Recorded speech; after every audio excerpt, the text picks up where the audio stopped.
recent decades have been marked by enormous social change. I mean, the whole notion of how we approach concepts of gender, male versus female, the makeup of families has changed massively. Certainly our shift from modernism to postmodernism, for where truth is absolute to where truth is relative. These have been massive changes, but one of the most significant social shifts we've seen in recent decades has often flown under the radar, but I reckon it is enormously impactful, particularly as educators look to understand what is driving the behaviour, the attitudes of the students they're teaching. And that has been the rise of what we often refer to now in retrospect as the era of self-esteem. Now, the era of self-esteem actually kicked off in 1979. That was the International Year of the Child. And that sparked a shift in the way which we approach the whole notion of parenting. I mean, up until that point, there was a sense in which kids were better to be seen and not heard. Whereas from that point onwards, the focus was on making sure the next generation were constantly told how special and magnificent and unique they were. They were told you can do anything you want to do, be anything you want to be. Now, interestingly, Professor Jean Twenge from San Diego State University is probably one of the most important thinkers around understanding the impact of the self-esteem movement as it's played out in subsequent years. And she reflects on the fact that the 1980s saw essentially baby boomer parents completely absorbed with the fact they wanted to make sure their kids were constantly feeling good about themselves.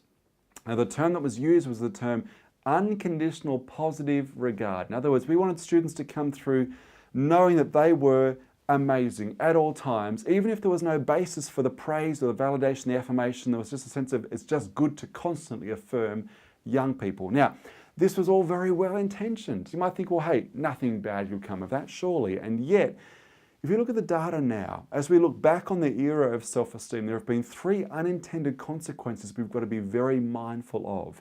The first of these is we've seen a rise of apathy and passivity in students. I mean, for a group of students who've been raised in an era where every runner in the race gets a ribbon, which is a hallmark of that self-esteem movement, this idea that no one ever loses, everyone gets the same prize. I often refer to this as communism on the sports field because it's basically what it is.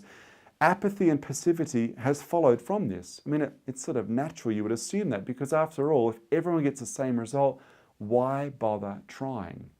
The second thing we've seen with this group is there's often a desensitization. I mean, for a generation who've been constantly told how special and amazing and wonderful they are, some of that feedback has actually lost value. It doesn't get cut through anymore. It's almost like the boy who cried wolf.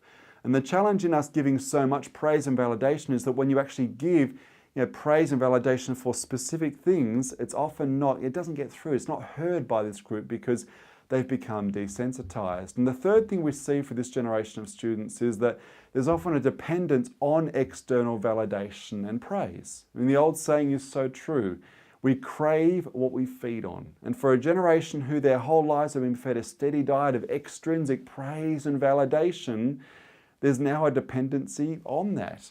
Now, this is what psychologists call an external locus of control. Always looking for external sources of am I okay, am I on track, rather than an internal locus of control, which often older generations had. That idea that I'm going to try and apply myself and stretch myself because my reward is I feel good, pride in my work. If someone externally notices, it's a bonus, but it's not why I tried in the first place.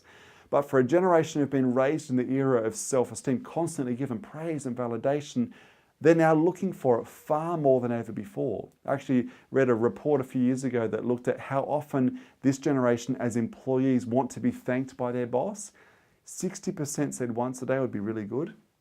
35% said 2 to 3 times a day would be even better. And the question, of course, is, why is there this need for constant praise? Because it's all they've ever heard. They're often deriving this sense of value and identity from that. Now, interestingly, this dependence on extrinsic praise and feedback, this is also what has driven their use of social media.